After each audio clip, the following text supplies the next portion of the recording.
এখন আমরা দেখব উত্তল দর্পণে প্রতিবিম্ব কিভাবে সৃষ্টি হয়। আসলে আমরা অবতল দর্পণে যতগুলো প্রতিবিম্ব দেখেছি, উত্তল দর্পণে কিন্তু মাত্র একটি মাত্র প্রতিবিম্ব সৃষ্টি হয় এবং সেটি হচ্ছে শুধুমাত্র অবাস্তব প্রতিবিম্ব সৃষ্টি হয়। কিন্তু উত্তল দর্পণে সর্বদা অবাস্তব বিম্ব গঠিত হয়। আমরা চিত্রের দিকে যদি খেয়াল করি, একটি বস্তুকে প্রথমে এবি অবস্থান রাখা হয়েছে, অর্থাৎ এবি বস্তুটিকে এই 1 নম্বর অবস্থান রাখা হয়েছে। তখন একটি আলোকরশ্মি প্রধান অক্ষ হচ্ছে এটা, প্রধান অক্ষের সমান্তরালে যাওয়ার পর এটি এমন ভাবে অপসারিত হবে যেন প্রধান ফোকাস থেকে আসতেছে বলে মনে হবে, অর্থাৎ রশ্মিটি এদিক যাওয়ার পর এদিক প্রতিফলিত হবে। তাহলে এই রশ্মিকে পিছন থেকে বর্ধিত করলে মনে হবে এটি এর থেকে আসতেছে। এবং বি বিন্দু থেকে অন্য আরেকটি আলোকরশ্মি দর্পণের বক্রতার কেন্দ্র বরাবর টার্গেট করে, এই বক্রতার কেন্দ্র বরাবর টার্গেট করে বক্রতার কেন্দ্র বরাবরই প্রতিফলিত হবে। অর্থাৎ এক্ষেত্রে আমরা যদি একটু তীর চিহ্ন যদি দিয়ে দিই, এদিকে আসার পরে এটা হচ্ছে এদিকে কি প্রতিফলিত হবে। এই প্রতিফলিত রশ্মিকে পিছন দিকে বর্ধিত করলে, এই যে ডট ডট রেখা বর্ধিত করে দেখা যাচ্ছে যে এরা এই বিন্দুতে ছেদ করেছে। অর্থাৎ এই যে এই রশ্মিটি এবং এই রশ্মিটি পরস্পর এই বিন্দুতে ছেদ করেছে। যেহেতু এই বিন্দু সেট করেছে, এখন এর উপরে যদি লম্ব টানি, আমরা এই যে লম্ব টানি, তাহলে দেখা যাচ্ছে যে প্রতিবিম্বটি কিন্তু ছোট দেখা যাচ্ছে। অর্থাৎ এবি বস্তুরই একটি অবাস্তব প্রতিবিম্ব এবং সেটি খর্বিত দেখা যাচ্ছে। বস্তুটিকে যদি আমরা 2 নম্বর অবস্থানে রাখি, তাহলে দেখা যাবে যে এই রশ্মিটি এদিক যাওয়ার পর এদিকে চলে যাবে, এটিকে পিছন থেকে বর্ধিত করলে এই পূর্ব রশ্মিটি, এবং এখান থেকে অন্য আরেকটা রশ্মি দর্পণের বক্রতার কেন্দ্র বরাবর আপতিত হবে, আবার বক্রতার কেন্দ্র বরাবরই প্রতিফলিত হবে। এই প্রতিফলিত রশ্মিতে পরস্পর এই বিন্দুতে ছেদ করবে, অর্থাৎ এই আগের তুলনায় একটু উপরে ছেদ করবে।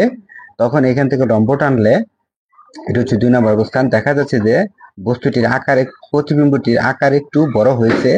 বস্তুর আকারের বস্তুর অবশ্যই বড়, বস্তুর তুলনায় একটু ছোট, কিন্তু পূর্বের তুলনায় একটু বড় হয়েছে। অর্থাৎ বস্তুকে যত উত্তল দর্পণের যত সামনের দিকে নিয়ে যাওয়া যাবে, ততই প্রতিবিম্বের আকার বড় হয়। এখন বস্তুটিকে যদি আমরা 3 নম্বর অবস্থানে নিয়ে যাই, এখানে যদি নিয়ে আসি, তাহলে 3 নম্বর অবস্থানে নিয়ে গেলে একটা আলোকরশ্মি এদিক যাওয়ার পর এদিক চলে যাবে এবং অন্য আরেকটি আলোকরশ্মি দর্পণের বক্রতার কেন্দ্র বরাবর আপতিত হবে, অর্থাৎ এই বরাবর আপতিত হবে। আবার এই বরাবরই হচ্ছে আমাদের প্রতিফলিত হবে। এই প্রতিফলিত রশ্মিতে পরস্পর এই বিন্দুতে ছেদ করবে। এখন এই বিন্দুতে ছেদ করলে দেখা যাচ্ছে যে প্রতিবিম্বটি কিন্তু এই একটু এটার তুলনায় এটা বড়, এটার তুলনায় আবার এটা একটু বড় হয়েছে। যতই বড় হোক না কেন, কখনোই কিন্তু বস্তুর সমান বড় হতে পারে নাই। সুতরাং আমরা মনে রাখবো যে উত্তল দর্পণে প্রতিবিম্ব সব সময় এই খর্বিত হবে, সর্বদা খর্বিত হবে। তাহলে বিম্বের অবস্থান হচ্ছে দর্পণের পিছনে বিম্বের অবস্থান, এবং সর্বদাই খর্বিত ও অবাস্তব ও সোজা প্রতিবিম্ব হয়েছে। এবং আমরা যদি অঙ্ক ক্যালকুলেশন করি, আমাদের মনে রাখতে হবে এটি যেহেতু উত্তল দর্পণ, এর জন্য প্রকাশ দূরত্ব কিন্তু মাইনাস। আমি আগেও বলেছি যে উত্তল দর্পণ হলে এফ এর মান মাইনাস ধরতে হয়, আর বস্তুর দূরত্ব সবসময় পজিটিভ। তো বস্তুকে আমরা মোটামুটি ধরে নিলাম যে 30 সেন্টিমিটার দূরে। বস্তুটি যদি 30 সেন্টিমিটার দূরে থাকে, তখন প্রতিবিম্ব কিরকম হবে আমরা যদি অঙ্ক করে বের করি, তখন প্রতিবিম্বের দূরত্ব দেখা যাচ্ছে যে 7.5 সেন্টিমিটার দূরে। এবং প্রতিবিম্বের দূরত্ব মান মাইনাস আসার অর্থ হচ্ছে এক্ষেত্রে এই প্রতিবিম্বটি হচ্ছে অবাস্তব। বি এর মান মাইনাস হলে বোঝা যাবে প্রতিবিম্বটি হচ্ছে অবাস্তব, আর বি এর মান যদি প্লাস হয় প্রতিবিম্বটি হচ্ছে বাস্তব। আর এটা অবাস্তব প্রতিবিম্ব, এবং দর্পণের পিছনে গঠিত হয়েছে অবাস্তব প্রতিবিম্ব, এবং 7.5 সেন্টিমিটার দূরে। তাহলে এই দর্পণের ফোকাস দূরত্ব ছিল 10 সেন্টিমিটার।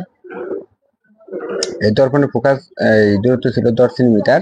তাহলে ফোকাসের চাইতেও কম দূরত্বে, তার মানে ফোকাসের ভিতরে বিম্ব গঠিত হয়েছে, অর্থাৎ এটির দূরত্বের মান হচ্ছে 7.5 সেন্টিমিটার দূরে বিম্বটি গঠিত হয়েছে। বস্তুকে আমরা যত অগ্রসর করব, ততই প্রতিবিম্ব দর্পণের পিছনে সামনের দিকে অগ্রসর হতে থাকবে এবং একটু বড় আকৃতির দেখা যাবে।